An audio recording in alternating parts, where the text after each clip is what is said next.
The Hermetica IV. The Cup, or Monad.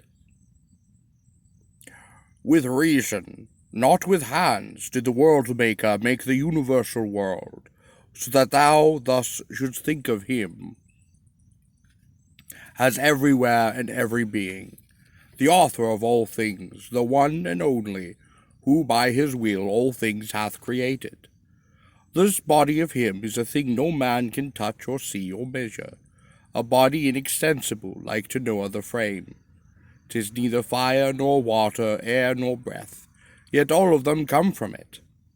Now, being good, he willed to consecrate this to himself alone, and set its earth in order and adorned it. So down he sent the cosmos of this frame divine, man, a life that cannot die, and yet a life that dies, and all lives and over cosmos did man excel by reason of the reason, and the mind, for contemplator of God's works did man become. He marveled and did strive to know their author. Reason indeed, O Tat, among all men hath he distributed, but mind not yet, not that he grudgeth any, for grudging cometh not from him, but hath its place below, within the souls of men who have no mind. Why then did God, O Father, not on all bestow a share of mind? He willed, my son, to have it set up in the midst for souls, just as it were a prize. And where hath he had it set up? He tilted a mighty cup with it and set it down, joining a herald, to whom he gave a command to make this proclamation to the hearts of men. Baptize thyself with this cup's baptism. What heart can do so? Thou that hast faith, thou canst ascend to him that hath sent down the cup, thou that dost know for what thou didst come into being. As many then as understood the herald's tidings and doused themselves in mind, became partakers in the Gnosis, and when they had received the mind, they were made perfect men. But they who did not understand the tidings, these, since they possess the aid of reason only, and not mind, are ignorant, wherefore they have come into being and whereby. The senses of such men are like irrational creatures, and as their make-up is in the feeling of their impulses, they fail in all appreciation of those things which really are worth contemplation. These center all their thought upon the pleasures of body and its appetites. On the behalf for that his sake men hath come into being. But they who have received some portion of God's gift, these, Tat, if we judge by their deeds, have from death's bounds won their release. For they embrace in their own mind all things, things on earth, things in heaven, and things above heaven, for there be aught. And having raised themselves so far, they sight the good, and having sighted it, they look upon their sojourn here as a mischance, and in disdain of all, both things in body and the bodiless, they speed their way unto that one and only one. This is, O Tat, the Gnosis of the mind, vision of things divine. God-knowledge it is, for the cup is God's. Father, I too would be baptized. Unless thou first shall hate thy body, son, thou canst not love thyself. But if thou lovest thyself, shalt have mind, and having mind, thou shalt share the Gnosis. What does that mean, Father? It is not possible, my son, to give thyself to both. I mean to things that perish and to things divine. For seeing that exercising things are twain, body and bodiless, in which the perishing and divine are understood, the man who hath the will to choose is left the choice of one or other. For it can never be the twain should meet, and in those souls to whom the choice is left, the waning of the one causes the other's growth to show itself.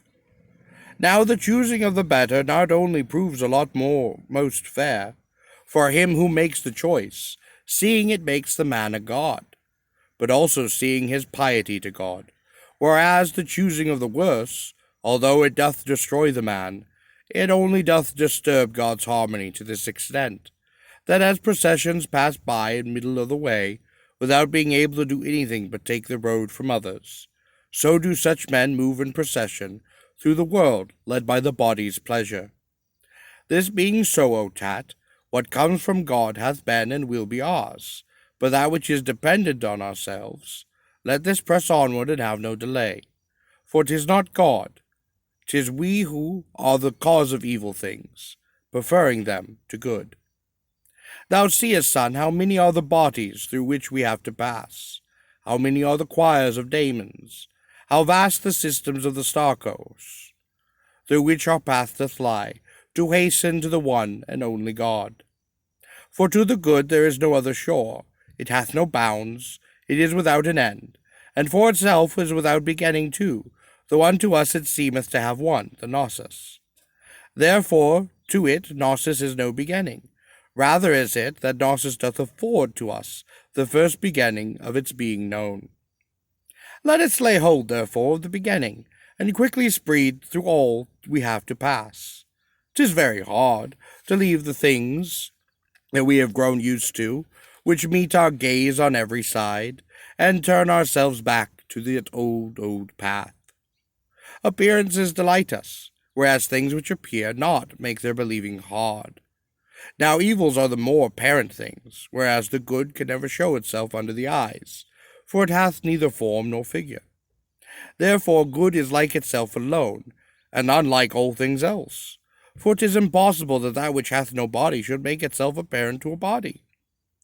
The like superiority to the unlike, and the unlike's inferiority unto the like, consistences in this: the oneness, being source and root of all, is in all things as root and source. Without this, source is not, whereas the source itself is from not itself. Since it is source of all the rest, it is itself a source, since it may have no other source. The oneness, then being source, containeth every number, but is contained by none, engendereth every number, but is engendered by no other one. Now all that is engendered is imperfect. It is divisible, to increase subject and to decrease. But with perfect one, none of these things doth hold. Now that which is increasable increases from oneness, but succumbs to its own feebleness when it no longer can contain the one. And now, O Tat, God's image, hath been sketched for thee, as far as it can be, and if thou wilt attentively dwell on it, and observe it with your heart's eyes, believe me, son, thou wilt find the path that leads above. Nay, that image shall become thy guide itself, because the sight divine hath this peculiar charm: it holdeth fast, and draweth unto those who succeed in opening their eyes, just as they say, the magnet draweth forth iron.